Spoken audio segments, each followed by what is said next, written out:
घालून या स्तंभ पोळी बस प्रगट स्तंभी नरहरी बस बस सगळी प्रमाण पाठ आहे तुम्हाला. मी का सांगतो, सुरुवातीला हिरण्यकश्यपूला कुठं दिसला नाही, पण प्रल्हादानं हाक मारल्या बरोबर ते मोबाईल मध्ये पाठ आहे का रे आता, अभंग मोबाईल मध्ये असतो ना. मग कोठे न दिसे पाहता पाहता, कोठे न दिसे पाहता, कोठे न दिसे पाहता पाहता, कोठे न दिसे पाहता.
स्तंभेन दृश्यते, का दिसत नाही खांबात आहे बाबा. सुरुवातीला कोठेन दिसे पाहता, लात मारल्याबरोबर उडी घाली अवचिता. अवतार प्रल्हादासाठी म्हणून शब्द आहे आम्हासाठी. नरसिंहाचा अवतार कोणासाठी? प्रल्हादासाठी. कोठे ते झुंजूर मासाचे दिवस होते बरं का, तिकडची गोष्ट सांगतो. झुंजूर मासाचे दिवस होते आणि धर्मराज म्हणाले, भीमा उद्या सूर्योदयाच्या वेळी जेवायला श्रीकृष्ण पाहिजे.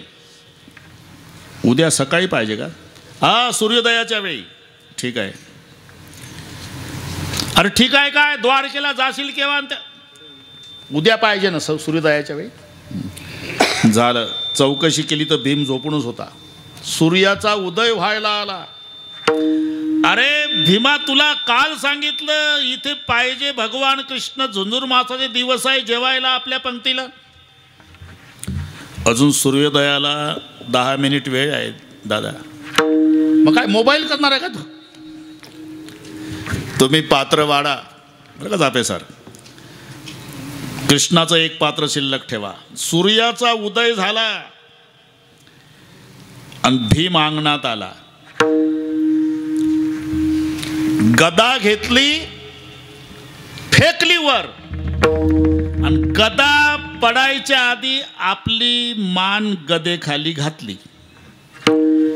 गदा भीमाच्या डोक्यात पडायच्या आधी देवानं धरली. का रे भावाचं काय झालं का रे? का आत्महत्या करता? नाही, मग निमंत्रण आहे जेवणाचं. हे असं मला माहिती होतं. देवा द्वारकेला येईपर्यंत किती दिवस लागेल? मग तू मला मरू देणार नाही, मला माहिती होतं माझ्या डोक्यात गदा पडायच्या आधी हजर होशील. कोठे न दिसे पाहता उडी घाली अवचिता. पुन्हा आपण पहा, मीराबाई राजकन्या. मीराबाईसाठी मुलगा बघायला गेले वडील, तेव्हा मीराबाईनं सांगितलं, बाबा तुम्हाला आठवत नाही का, मी तुमच्यासोबत कृष्ण मंदिरात येत होती. छोटीशी मीरा. बापानं असं केलं की ती असं करायची. हां, मुलाचं तुम्ही पहा, बापासारखं आचरण मुलं करतात. नाही तर बापानं जर सांगितलं विडी पेटवून आण रे, तर 2-4 दिवस ते चांगलं काम करतं आणि 5व्या दिवशी टेस्टिंग करतं. म्हणून हे बापावर जबाबदारी बरं का, हे तसं लागतं. म्हणून मीराबाई वडिलानं असे हात जोडले की कृष्णमूर्ती पुढे छोटीशी मीरा हात जोडायची. बापानं डोळे मिटले की मीराबाईनं डोळे मिटवावे. दर्शन बापानं घेतलं की मीराबाईनं घ्यावं. सहज वडील म्हणाले तिचं कौतुक पाहून, बरं का देवा, माझी मीरा तुम्हाला अर्पण. हास्यते वेल्हाळ मीराबाई, हास्यते वेल्हाळ. म्हणे देवा हिचा करावा सांभाळ, म्हणे देवा हिचा करावा सांभाळ. हास्यते वेल्हाळ मीराबाई.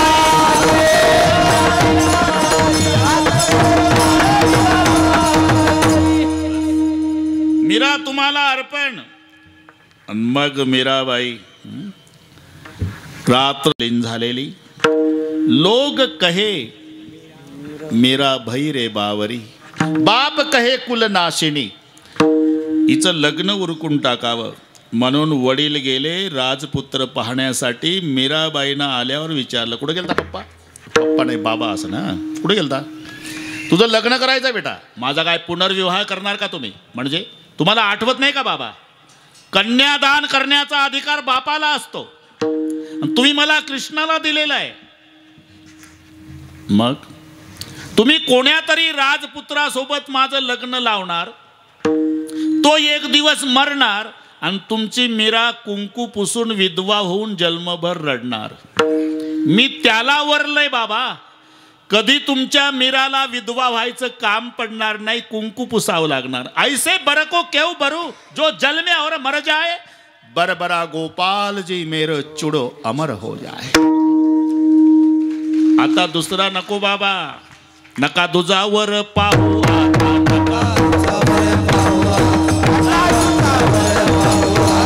त्याने केला असे माझा अंगीकार,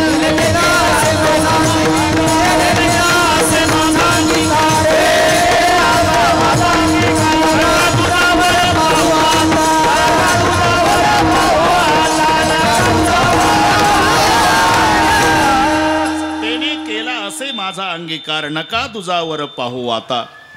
बापाला वाटलं आता ते तसं नाही, हे संपलेली बरी, म्हणून विष का प्याला राणाजीने भेजा. पिवत पिवत मीरा हासी रे.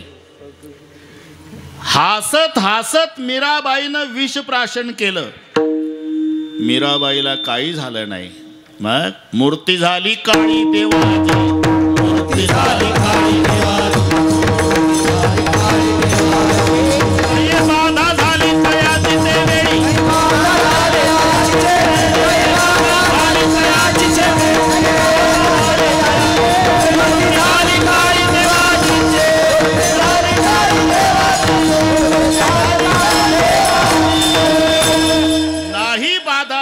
तयाची तेवेळी मूर्ती झाली काळी देवाजीची. अरे जहर मीराबाईनं प्राशन केलं आणि मूर्ती कृष्णाची काळी ठिक्कर पडली. म्हणून चौथं चरण,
लोक ठेवी आम्हासाठी दुःख आपणची घोटी जहर प्राशन मीराबाईनं केलं मूर्ती झाली काळी देवाजीची. मी सांगून गेलो या सगळ्या अभंगाला पौराणिक संदर्भ जोडलेले आहे.